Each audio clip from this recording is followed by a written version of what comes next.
tamaan mo yung isang tao, ano ang lalabas na mukha mo? It's best that we did it this way so that it will be more honorable for them. Alam mo, Bersamin, yan lang ay inyong pakulo. Pakulo ninyo yan dyan sa Malacanang. O sabihan mo lahat sila, magsaya sila ng courtesy resignation. Di ba? Nagsaya sila ng courtesy resignation. Ngayon pala, gusto lang sipakin si Menardo Guevara, ganun ba? Tanong lang. Di ba itong si Bersamin, dating Chief Justice ba ito? Bersamin! Ikaw ba ang kumokontrol kay Bongbong Marcos? Tanong lang. O kinokontrol ka ni Palaka? Tanong lang yan, ha? Tuloy natin, ha? Hindi naman kami yung diktador na magsasabi, oy, wala ka na. O, di ba? Sa bunganga lumabas ni Bersamin ang salitang diktador. Hindi raw po sila diktador. Ulitin po natin, ha? Hindi na kailangan na mag-courtesy resignation. Ilagay ninyo ang sarili ninyo sa aming pwesto. Oo. Kung tamaan mo yung isang tao, Oo. ano ang lalabas na mukha mo? Kasi nga walang bayag. Hindi niya kayang kumprontahin ng mga taong hindi naman nagpe-perform. Hindi katulad ng Pangulong Duterte, kapag ikaw hindi nagpe-perform, ikukomprontahin ka niya sa national television. Kaya lang si Bongbong Marcos, weak leader nga. Hindi niya kayang kumprontahin, o ikaw, OSG, Solicitor General, hindi ka sumunod na ipagtanggol ako patungkol kay Pangulong Duterte sa pagpapadala ko doon sa Dahig. O tanggal ka, hindi ka sumusunod. O, di ba? Ganoon. Ikaw, hindi ayaw kita. Tanggal. O. Walang ganoon. Dinadaan nila sa tinatawag nilang courtesy resignation para lamang masabi nila na may kamay na bakal si Bongbong Marcos. O ito, It's best that we did it this way. Oh. We did it this way, ibig sabihin, ang kanyang pagpa-file ng courtesy resignation ay isang palabas lamang. Para lang masabi na siya man ay nag-file ng courtesy resignation. Pero malinaw po mga kareaksyon, we did it this way. Siya man, kasama siya sa nagplano. Tanong lang, kasama ka ba sa nagplano upang may sakatuparan ng tinatawag ninyong courtesy resignation?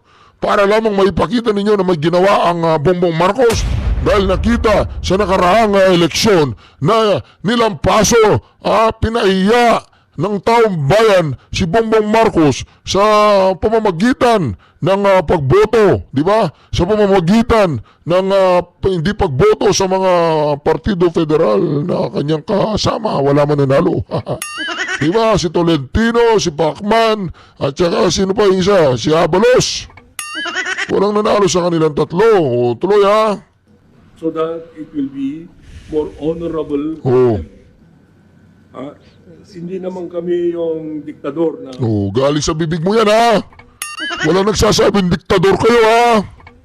Hindi naman kami yung diktador. Wala namang problema yun, Bersamin, eh. Halimbawa, si OSG, hindi na nagiging masaya. Si Bongbong Marcos, kay Menardo Guevara, okay lang naman natanggalin yan, eh. Tinanggal mo si Menardo Guevara, hindi naman ibig sabihin yun, Bersamin, diktador na si Bongbong Marcos. Dati ka chief of hindi mo alam yata yung... nagsasabi, oy, wala ka na. Oo. Sisipain mo na. Oo. When I said that we are all serving at the will of the President, at the President's pleasure, Oo. we have to humanize. Oo. So, demanding an courtesy resignation is Oo. the best way of doing it. Oo. Because all that you can do is just to accept. Oo. And that's the end of the debate. Oo. You don't really need to follow what others are saying. Oo. They are not in the saddle. So, ibig sabihin, palabas lang yan. Nag-file ka ng courtesy resignation, tinanggap ni President Bongbong Marcos, o tanggal ka na, ganun. Pares lang yun, eh. Nagpalabas pa kayo, wala naman tinanggal sa inyo. O sinong niloko nyo? Kami hindi. Di ba? Niloko nyo ang mga sarili ninyo, piling ninyo. Ginawa ni Bongbong Marcos yun, honorable. Tsaka naging siya, kumilos siya. dahil nakita niya na hindi epektibo ang kanya. Tuloy natin. They may have different views of it when their time comes, if ever that time will come. Pero the best advice is our own counsel, our own conscience. A quick follow-up lang po. Can you consider it as failure po on the part of the President na nakapaglagay po siya, nakapagtalaga ng mga official na underperforming or Tama. performing well? And meron po ba tayong timeline kung kailan po mararamdaman ng ating mga kababayan itong mas maganda at maayos na serbisyo sa, Yun. sa mga bago? Dalawang tanong yan. Okay. Ang tanong mo, ikaw ba pag meron kang niligawan, alam mo ba na may...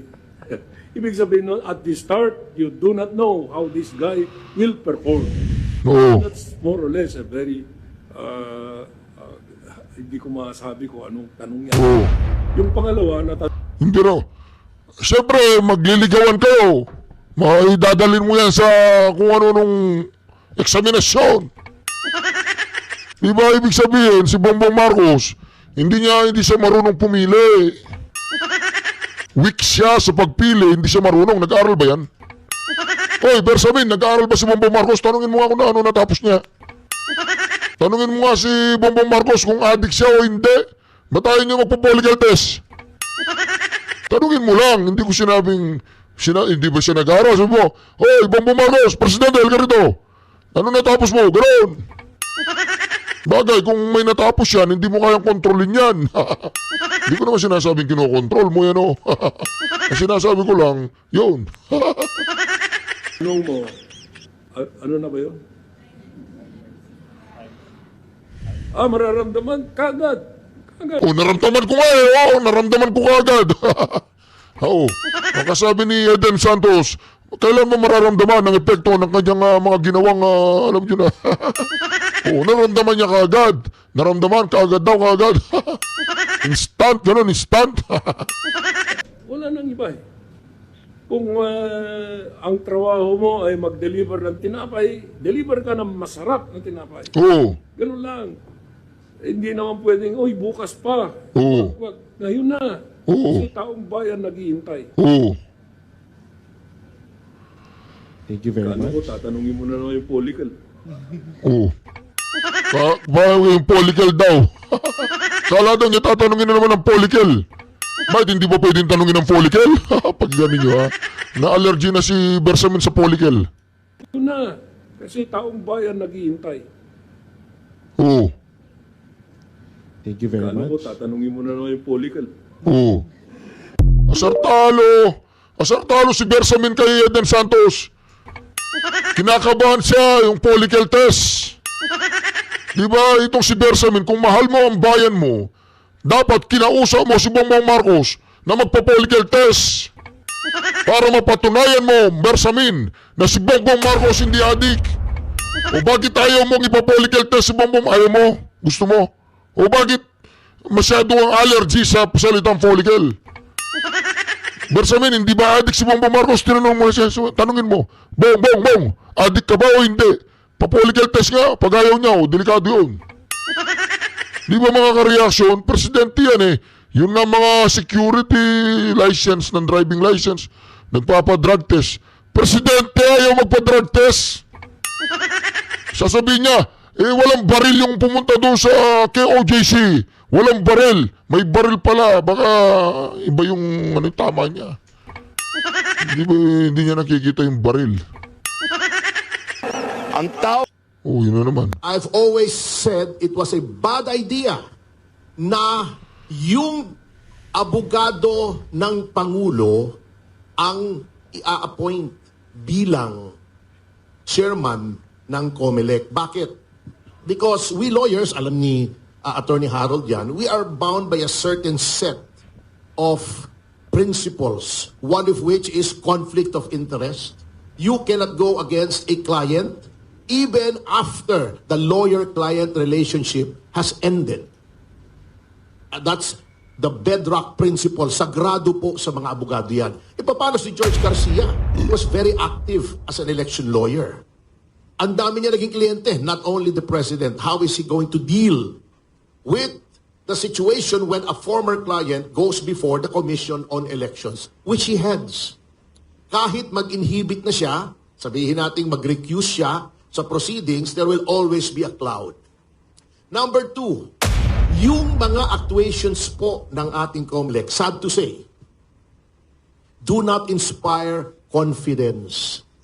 Hindi lamang yung Duterte Youth, alam na natin, ano? Kung nandoon naman po sa petition at nasabi na ni Chairman yung lack of due process. Kasi mga karehas, ganito po yan eh.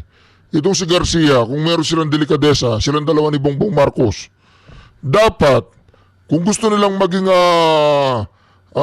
katanggap-tanggap o credible ang eleksyon, dapat hindi si George Garcia na dating abogado ni Bongbong Marcos sa kanyang electoral protest.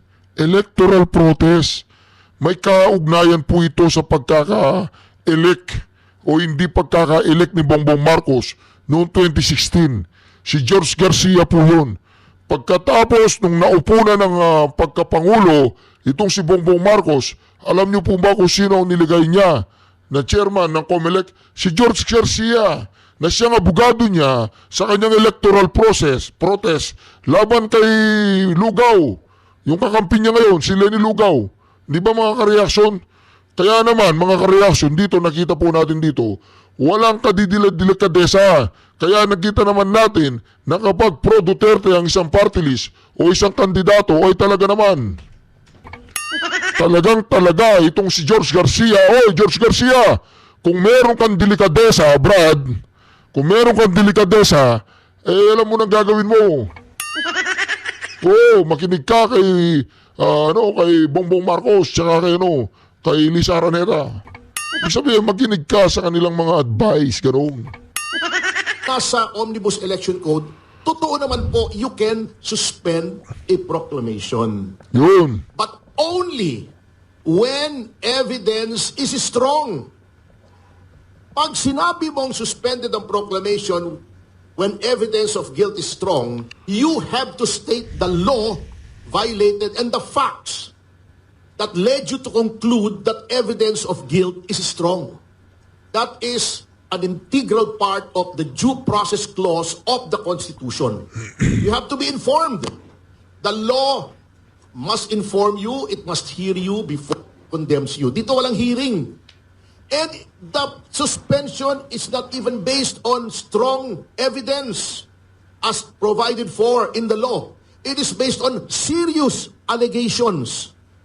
Allegations. Sinabi na ng ating Korte Suprema, accusation is not synonymous with guilt. Serious allegations. Are you effing kidding me? Etong kasama natin sa SMNI, sinabi ko, oy, rapist ito. Is that not a serious allegation? Nasaan ang proof ko? O ito, mamamatay tao ito, murderer. That is a serious allegation. Where is my proof? Ibig mo sabihin, he will have to face the consequences of the allegation just because it is serious? Plus, yung equal protection clause, persons similarly situated must be similarly treated. Diba yung sa Akbayan, Gabriela? Serious allegations, recruitment para sa insurgency movement, armed insurgency against the government, pinapatay na pulis sa sundalo, nagre-recruit ka, pati yung recruit na papatay. Hindi mo maseryoso yun? O bakit hindi suspend? The allegations are serious and the allegations were made by agencies of the government such as the NTF, LCAC, and the Office of the Solicitor General. Di ba maseryoso yun? Suspend mo rin, di ba? O, yan ang nangyayari. Aside from Duterte Youth, ang daming kapwitan na ginagawa ng ating COMELEC. Ito na lang. Ito, prime example.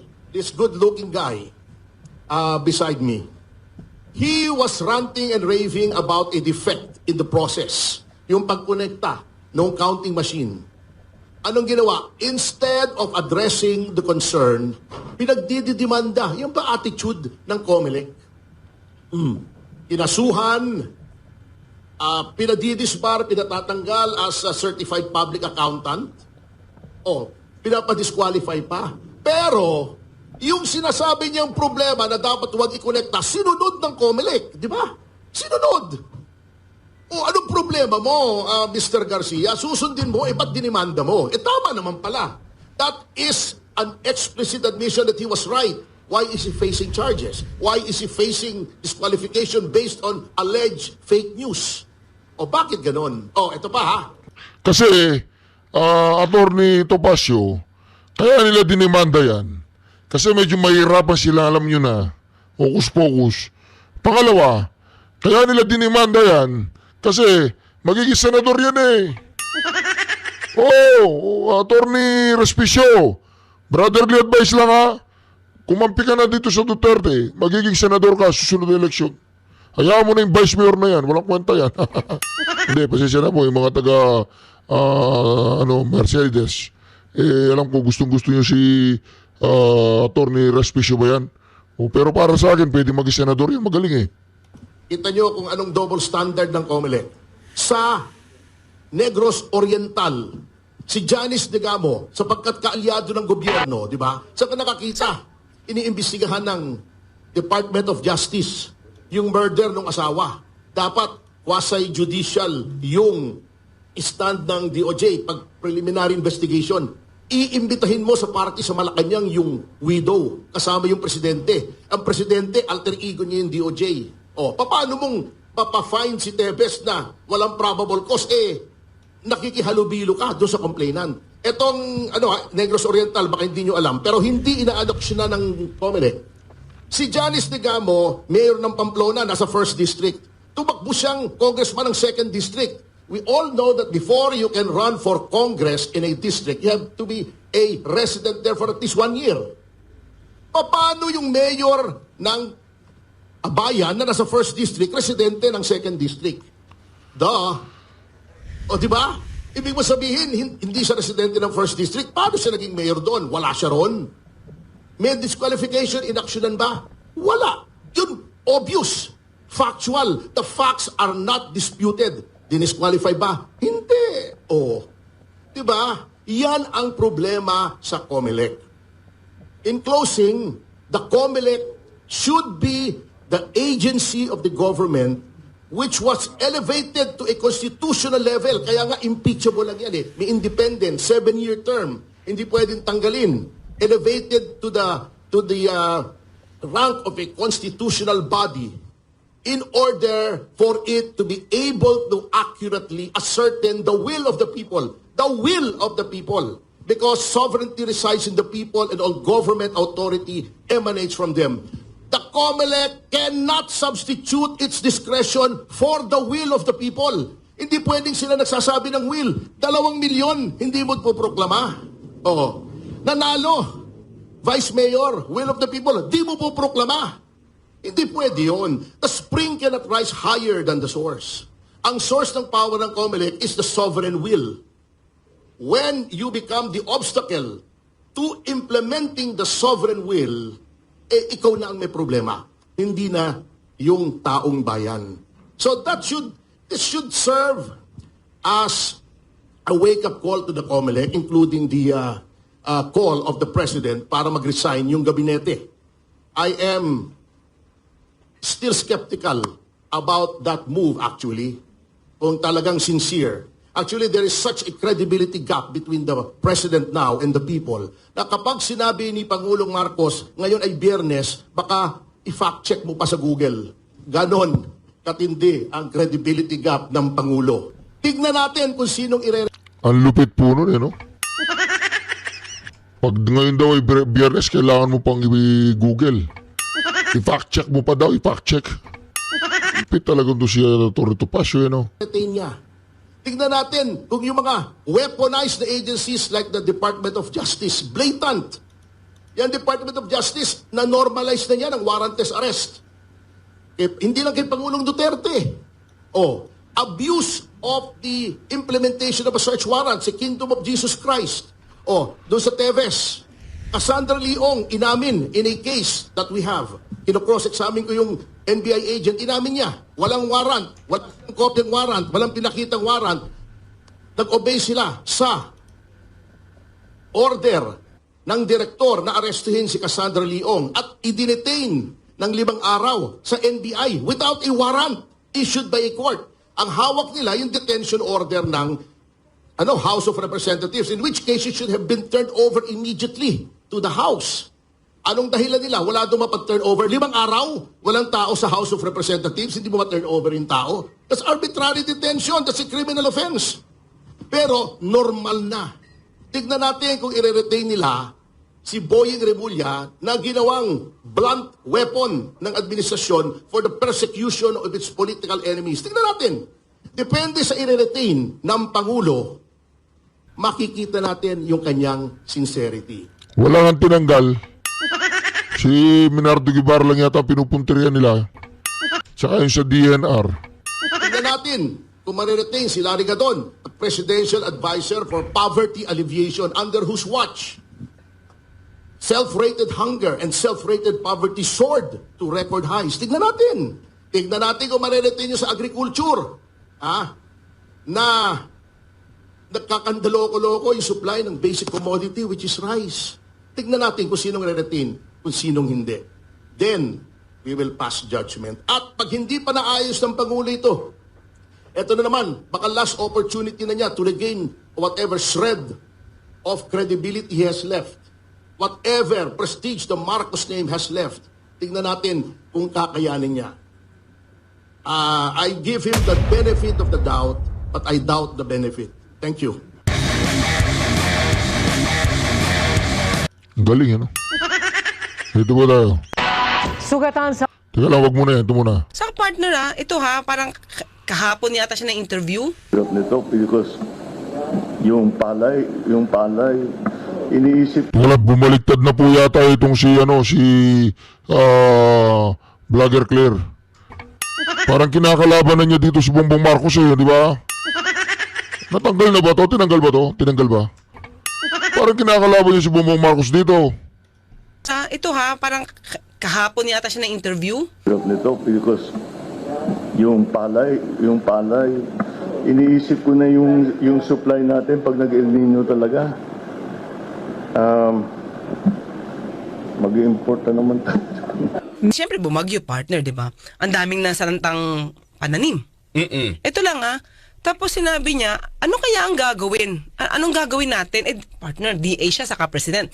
Pero ganun kasi parang namutawi sa kanya na we do not know ano nang gagawin. In the first place, dapat alam mo. Worst comes to worst, dapat alam paano strategy. Tapos parang binanggit niya na, nako, magkakaroon naman tayo ng importation partner. So alam mo yun, parang nagbabadya na naman ng importasyon. Pero yun nga, sabi niya, parang sa Vietnam daw, parang mahihirapan ng bumili, ganyan, mamasa. Can you see, partner? Kung a-analyze mo yung word ng Pangulo natin, tayo na dating magaling sa pagtatanim, di ba?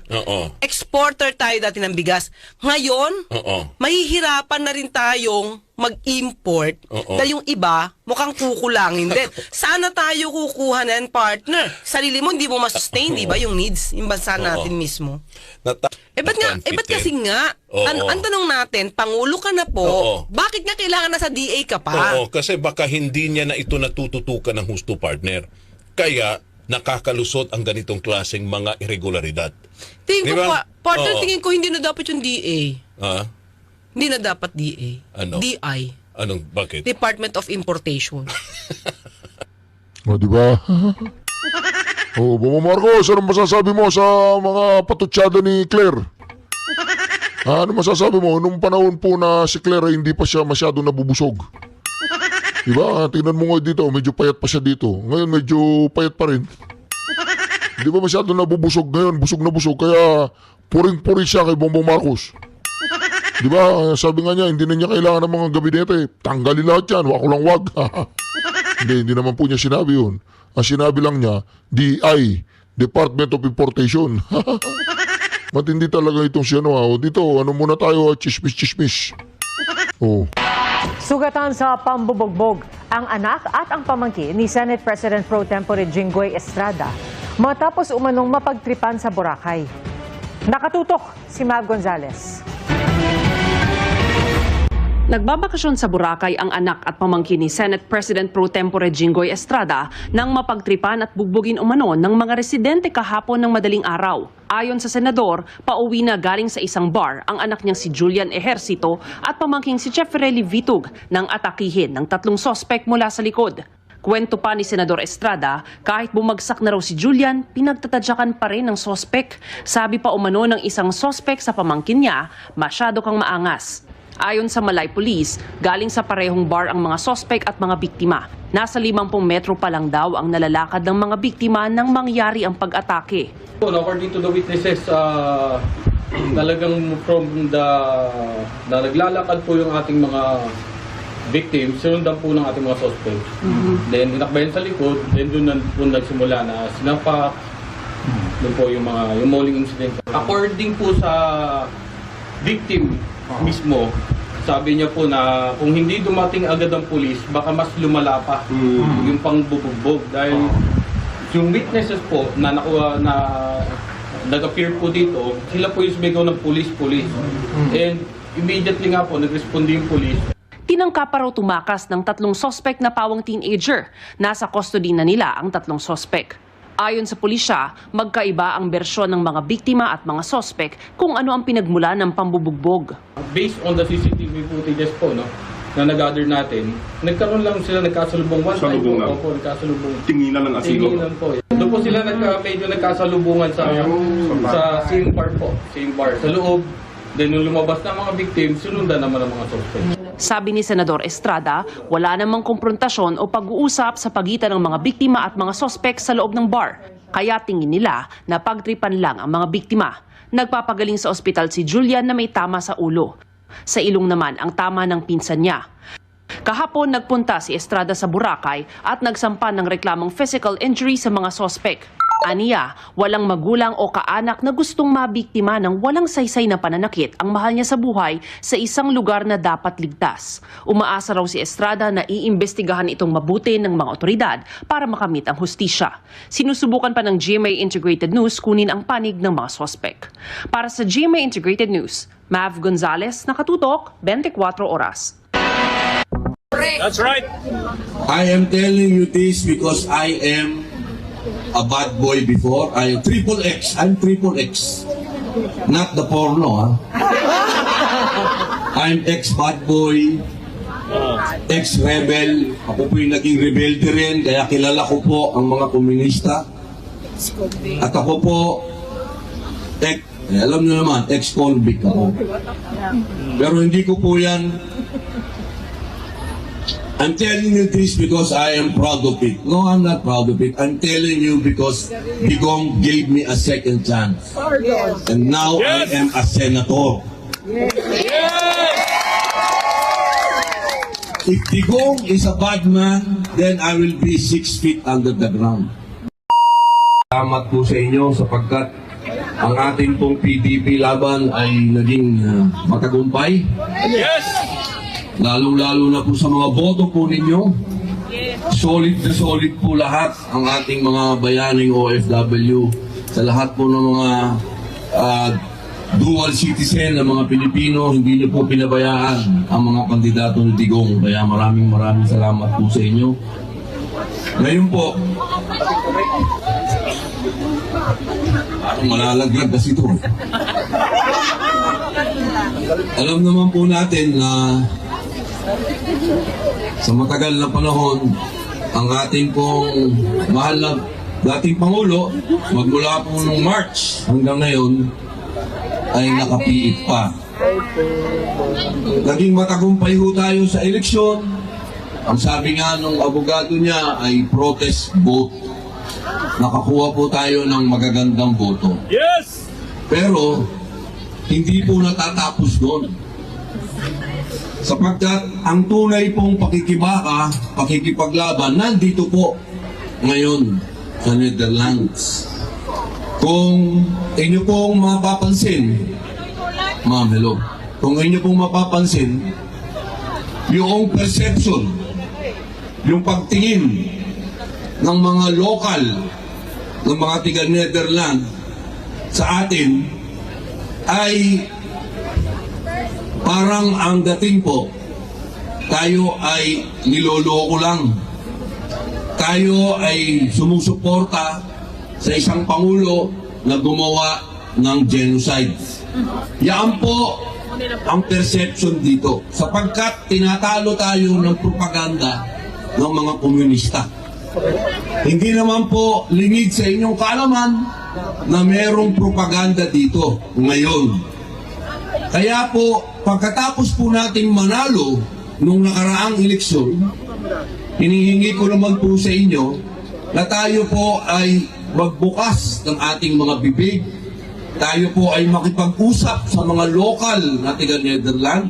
Kung kayo po ay taga-Europa, punta Paris, marami ang taga-Paris dito. Kayo na po ang maging ambassador ni Digong. Kailangan, kung ano po yung ginagawa ng propaganda ng mga komunista, kailangan gawin din po natin yun. Kausapin natin ng personal yung mga taong makakatabi nyo, kung sino yung mga kasama nyo sa trabaho, kung sino yung mga nanliligaw sa inyo, kung sino yung mga mahal ninyo, kung sino yung mga kamag-anak ng mahal ninyo.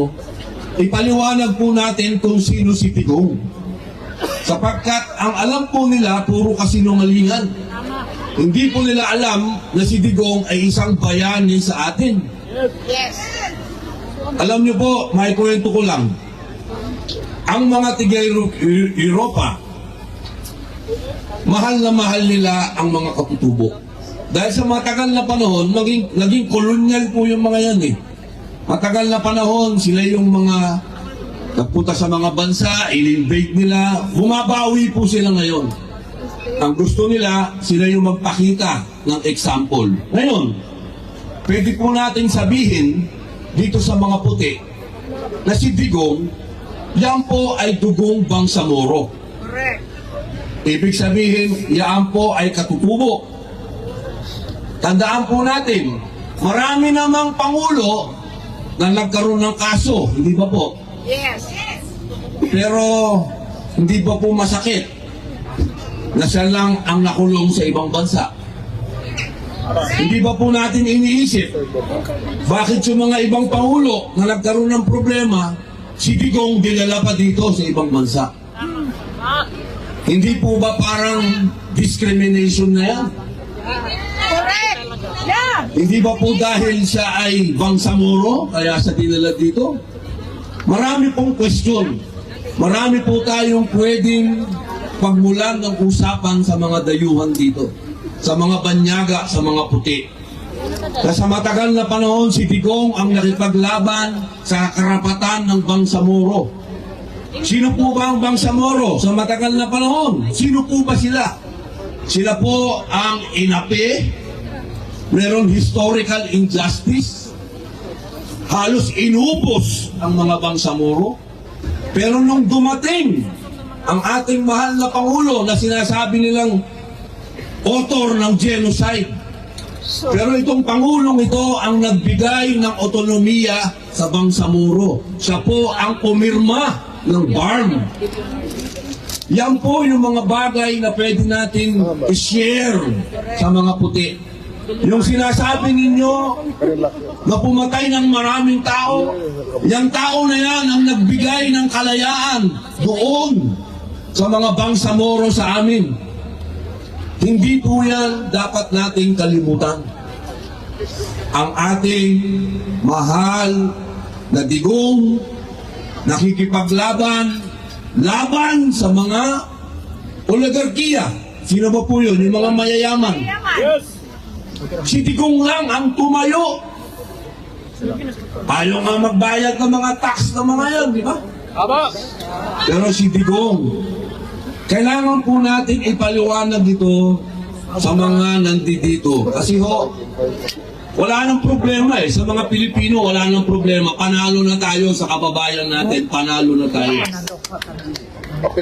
Ang kailangan nating makuhang puso, yung mga nandito sa Europa. Kailangan, kasi po, wala na sa kamay ng Pilipinas kung mapapauwi si Digong. Wala na sa kamay ng Pilipinas.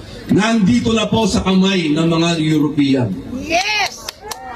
Kaya, ipaliwanag niyo po sa kanila kung paano ang suporta nilang binibigay sa mga Palestino.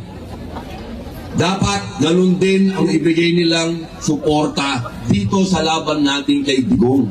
Dahil si Digong ay biktima ng masamang publicity, masamang propaganda, black propaganda. Kailangan natin sabihin sa kanila na hindi totoo yan.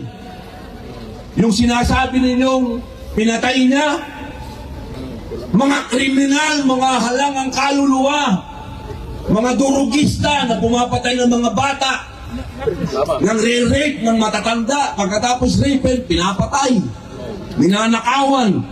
Hindi po tayo pwedeng puro ganito lang tayo, makikita tayo, kakanta, magsasalita. Hindi po, nasa kalsada ngayon ang pakikibaka natin. Kumausap tayo ng mga puti, kahit hirap ako mag-English, I will English for you.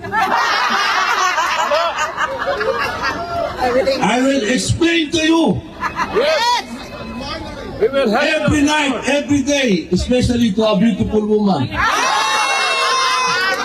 love you, Alam niyo po, bihira lang dumating ang isang Rodrigo Roa Duterte sa atin. Hindi na po yan, baka hindi na maulit. Isang tatay natin, boyfriend ng karamihan, lolo ng karamihan, bihira na po yan. Kumpare ko. Tatay ng bayan, opo, maging proud tayo. Yes. Na kapag kinukwento natin sa ibang lahi kung sino si Digong, kailangan maramdaman po nila yung nararamdaman natin. Kasi marami nagtatanong ba? Bumalik ka na naman dyan, anong ginagawa mo dyan? Teka muna, bakit? Masama ba ako? Ang dami kong kaibigan dito. Saka wala pa si Digong dito sa Netherlands, Dutch na ako. Tambay na ako dito. Kaya huwag niyo akong questionin ba't ako nandito. That's boy ka na, Sen. Dutch boy ako eh. That's entertainment. Kaya po sana, explain niyo po. Ako naman nasa mic ngayon. I know the Dutch people can hear me. Wow. I am the symbol of second chance in our country. Some people say that our past president is a bad man and he killed a lot of criminals. Well, I am a criminal. I am an ex-convict. I was given a second chance by this president. That is not true that he is killing criminals. That is not true. That is from the liars. That is a political attack on him. That's right. I am telling you this because I am a bad boy before. I am triple X. I'm triple X. Not the porno, I'm ex-bad boy, ex-rebel. Ako po yung naging rebelde rin, kaya kilala ko po ang mga komunista. At ako po, alam nyo naman, ex-convict ako. Pero hindi ko po yan. I'm telling you this because I am proud of it. No, I'm not proud of it. I'm telling you because Digong gave me a second chance. And now I am a senator. If Digong is a bad man, then I will be 6 feet under the ground. But he's not a bad man. He gave me a chance. So all the things that you hear are all lies. Right. And that lies came from a person who wants to be a vice president, but Digong did not accept him. That is the story. Yes. You all know who's that man. Yes. Mention it. Hindi na nanalo. Tanod. That guy never won an election. Right. So, my dear brothers in humanity, especially here in Europe, I know you are fighting